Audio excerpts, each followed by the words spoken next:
Greetings, curious minds. I'm Pip, and today my workshop has landed somewhere extraordinary. Everywhere I look, these strange pods are growing, not from branches, but directly from the trunks. I have been to extraordinary places, but this place feels like a secret the world has been keeping. And we are about to find out exactly what that secret is. Southern Mexico, further back in time than we ever expected. All for something we eat every single day. Something treasured, fought over, and gifted to kings. We are here to find out exactly how it gets made. We are talking about chocolate, a bitter seed in a jungle pod that becomes the thing in that wrapper. Stay with us, because the journey from here to that chocolate bar is far stranger than most people ever imagine. Chocolate did not begin in a Swiss factory. It began here, in this jungle, 3,000 years ago. The Olmecs discovered cacao first, one of the earliest great civilizations, and they found this jungle's greatest secret. What they made was not chocolate. A bitter, frothy drink, cacao seeds, water, and chili. No sugar, no milk, no sweetness at all. It was powerful and bitter, considered it sacred. After the Olmecs came the Maya. They loved cacao so much, they made it a god. Then came the Aztecs. Cacao seeds were their currency, their actual money. Everything was paid in cacao. Imagine the thing we give away at birthdays was once so valuable that people paid their taxes with it. In the 1500s, Spanish explorers brought cacao back to Europe, and here, someone added sugar.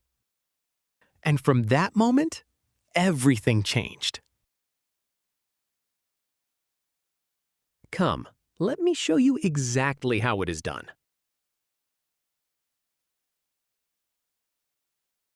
We are going to follow a single cacao pod all the way to finished chocolate through 5 remarkable steps. Step 1. Harvesting.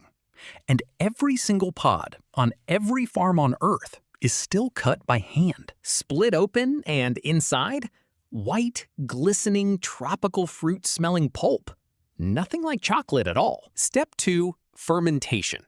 This is the step most people have never heard of, and it is the step that makes chocolate possible. Left 7 days outside, wild bacteria from the air ferment the pulp in over 50 degrees Celsius. The seeds are changing, bitter compounds breaking down. The flavor of chocolate born the very first time. Step 3. Drying. Spread in the sun for 2 weeks, slowly turning from purplish gray to dark brown. Then roasted, the moment the smell of chocolate first appears. Every maker guards that temperature like a secret. Step 4. Grinding. The shell comes off, and the nib is ground until nothing is left but paste. Grinding generates heat. The fat melts. Everything becomes one smooth liquid chocolate liquor. Step 5. Mixing sugar, milk powder, vanilla. Now the transformation begins. Then conching.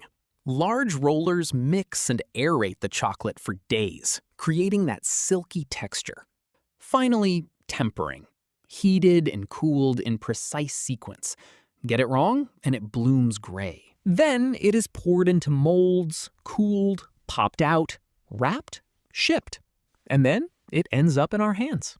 And here is the part that nobody ever tells you. The flavor of chocolate is not created by chemists. It is created by bacteria and yeasts during fermentation. Every farm has different microorganisms. Madagascar beans taste different from Ecuador or Ghana every single time. The chocolate in our hands is shaped by invisible living things in jungle air. Isn't that something? Chocolate is not manufactured. It is transformed. Every single stage, something extraordinary. Not made by one person. Co-created by nature, farmers, and 3,000 years of curiosity. Pip's challenge: Madagascar or Ghana? Which tastes fruitier? Which more earthy? Tell us in the comments. That is all for today. The workshop is humming. Somewhere new, a very different kind of heat. We will find out together very soon. Until next time, keep wondering, keep exploring, and never stop asking, how is it done?